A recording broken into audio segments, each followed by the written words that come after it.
महाराष्ट्र की बिजली कंपनी महावितरण, इस कंपनी ने अभी महाराष्ट्र इलेक्ट्रिसिटी रेगुलेटरी कमीशन के सामने एक पिटीशन दायर की है। जो पिटीशन बिजली की दरें क्या हो इसलिए है। एक और महावितरण कहती है कि बिजली की दरें कम होगी, लेकिन लोग तो कहते हैं कि बिजली के दर वास्तव में बढ़ने वाले हैं, क्योंकि उसमें कोई ऐसी प्रोविजन की है जो ऊपर से दिखाई नहीं देती। इस पर बात करने के लिए हमारे साथ है महावितरण के इंडिपेंडेंट डायरेक्टर विश्वास पाठक जी।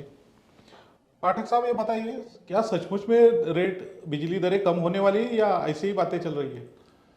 गत अनेक वर्षों से मैं बिजली क्षेत्र से जुड़ा हुआ हूँ। जब जब महावितरण द्वारा कोई पिटीशन एमएआरसी में दायर होती है तो इस प्रकार की अनेक चर्चाएं आती है, लेकिन इस बार का जो मल्टी ईयर टैरिफ पिटीशन है वो सबसे अलग है।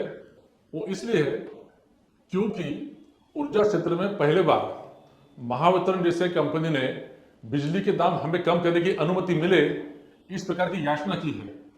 और मैं आपको बड़ी जिम्मेदारी के साथ बताना चाहता हूं कि अगले 5 साल में बिजली के दाम ये कम होने वाले हैं, जिसकी शुरुआत इस अप्रैल से 100 यूनिट तक कंज्यूम करने वाले ग्राहक है उनको बिजली में दर में कपात मिलना शुरू होने वाला है।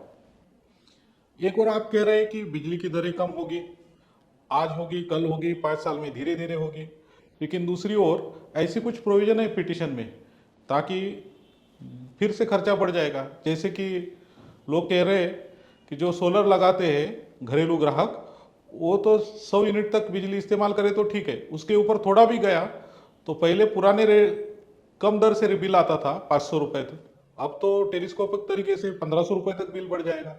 क्या ये सही है? देखिए, मैं उसके ऊपर जवाब देने के पहले आपको कहना चाहता हूँ, ये बिजली के दाम कब हो गए, ये कैसा पॉसिबल है, वो समझना जरूरी है। महाराष्ट्र देश का एकमेव ऐसा राज्य है जिसमें 30% कंजम्पशन एग्रीकल्चर होता है, और एग्रीकल्चर को हम जो बिजली देते हैं उसकी प्रति यूनिट कॉस्ट 9 रुपये होती है। वे 9 रुपये की बिजली हम 3 रुपये प्रति यूनिट से रिप्लेस कर रहे हैं। ये 6 रुपये का जो डिफरेंस है उसके कारण ये पूरा अंकगणित बदलने वाला है, जिसके कारण सब्सिडी, क्रॉस सब्सिडी, ये सब चीजें कम होने वाली है। इसलिए हम दावे के साथ कह रहे हैं कि अगले 5 साल में बिजली के दाम हम कम कर पाएंगे और एमआरसी से हमें उसकी अनुमति दे, ये हमारी याचिका है। रहा सवाल सोलर का, देखिए, महावितरण की और इस सरकार की मूल प्राथमिकता यह है कि जो कंज्यूमर्स है, विशेषतः हमारे घरगुती ग्राहक है, उनके दाम कैसे कम हो। जैसे 100 यूनिट तक के जो कंज्यूमर्स है उनके करीब करीब 23% से 1 अप्रैल से आने वाली बिजली के दाम कम होने वाले हैं। 100 से 300 जो है उनकी भी बिजली के दाम अगले 5 सालों में बारी बारी से कम होने वाले हैं। ऐसे समय में इनको जो लाभ मिलना चाहिए उसके अंदर कोई और लाभ लेने की कोशिश ना करे, इसलिए सोलर के बारे में हमने प्रोविजन किया है। ये प्रोविजन ऐसा है, अगर कोई 500 यूनिट यूज करता है उसमें से 400 यूनिट ये सोलर द्वारा निर्माण करता है, तो हम उसको 400 के बाद 400 से 500 जो रेट लागू है वो उसको देंगे, क्योंकि उसको वैसे ही 78,000 की हमने सब्सिडी भी दी है सोलर वाले को।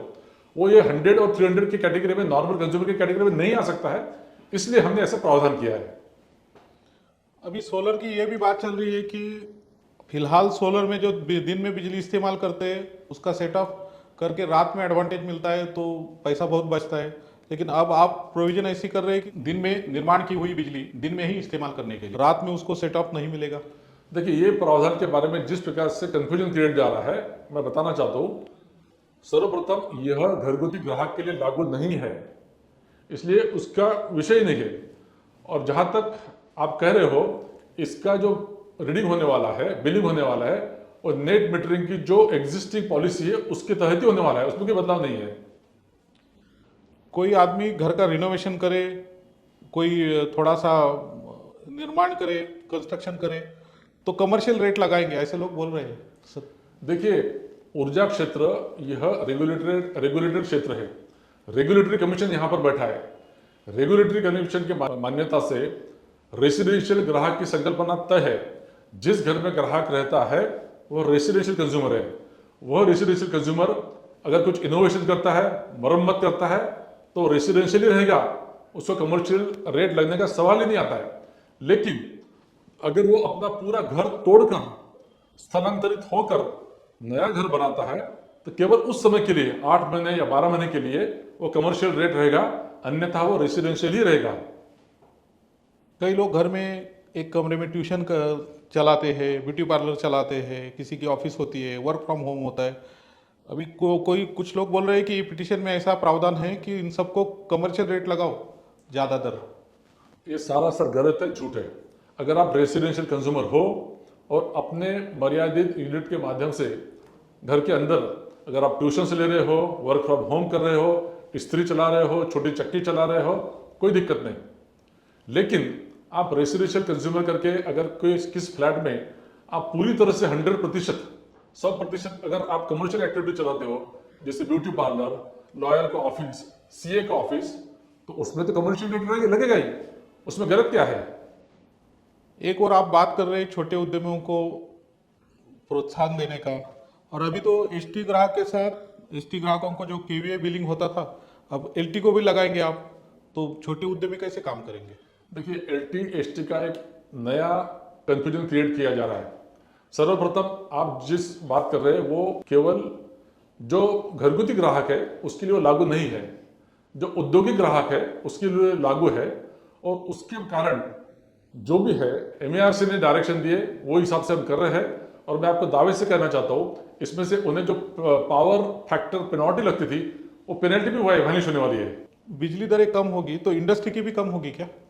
इंडस्ट्री की भी होगी। मैं आपको जो गणित बताया, 9 रुपए की बिजली 3 रुपए में किसानों को जो हम देने वाले हैं, जिनका total consumption 30% of the state था, उसके माध्यम से हमें जो सहूलियत मिलने वाली है उसका लाभ सभी कंज्यूमर को अगले 5 साल में मिलेगा। जो 9 रुपए और 3 रुपए का अंतर है, जो बिजली हम किसानों को 9 रुपए वाली देते थे अभी 3 रुपए में देने वाले हैं, और जिसका पैसा वैसे भी सरकारी देने वाला है, वो जो अंक गणित है उसके कारण ये पॉसिबल होने वाला है। और बिजली उद्योगों को और कुछ रियायती देते या ऐसे ही पूरा रेट देना पड़ेगा आपको? उनको भी रिबेट्स मिलेंगे। एमआरसी में हमने याचिका दायर की है, एमआरसी अगर अप्रूव करेंगे तो उनको भी स्टेजेस में बेनिफिट मिलेगा। आप कह रहे हैं इंडस्ट्री के लिए रेट कम करेंगे, लेकिन हालत तो ऐसे कह रहे हैं लोग कि इंडस्ट्री के लिए बिजली के दर बहुत ज़्यादा है, इंडस्ट्री बाहर जा रही है महाराष्ट्र से। असलियत क्या है? मुझे बताइए, महाराष्ट्र आज नंबर 1 एफडीआई डेस्टिनेशन क्यों है? निवेशक ज्यादा से ज्यादा महाराष्ट्र में क्यों आ रहे हैं? इसलिए सारा ये झूठ फैलाया जाता है यहाँ पर बिजली के दाम ज्यादा है। मैं आपको दावे के साथ कहता हूँ, महाराष्ट्र एक ऐसा प्रगत राज्य है जो अच्छे परफॉर्मिंग इंडस्ट्रीज होती है उसको इंसेंटिवाइज करता है। जैसे विदर्भ मराठवाड़ा में हम सब्सिडी देते हैं, उसी प्रकार से लोड फैक्टर के हिसाब से अनेक प्रकार के इंसेंटिव्स हैं। अगर कोई कंपनी, कोई इंडस्ट्रियल ग्राहक वो सब इंसेंटिव्स को अवेल करता है and if he is rewarded for that, उसका दम हमारे बाजू में जो गुजरात है जिसके दाम कम है ऐसा मानते हैं, उससे भी कम हमारे रेट से। इसलिए वो जो कहा जा रहा है वो सरासर गलत है। पाठक साहब धन्यवाद, बहुत सारी गलतफहमी आपने दूर की। काश मैं चाहता हूँ कि आपने जो पिटीशन दायर की है उसी हिसाब से कमीशन उसको मान्यता दे और हमारी बिजली दरें कम हो, महाराष्ट्र की भलाई हो। धन्यवाद। धन्यवाद।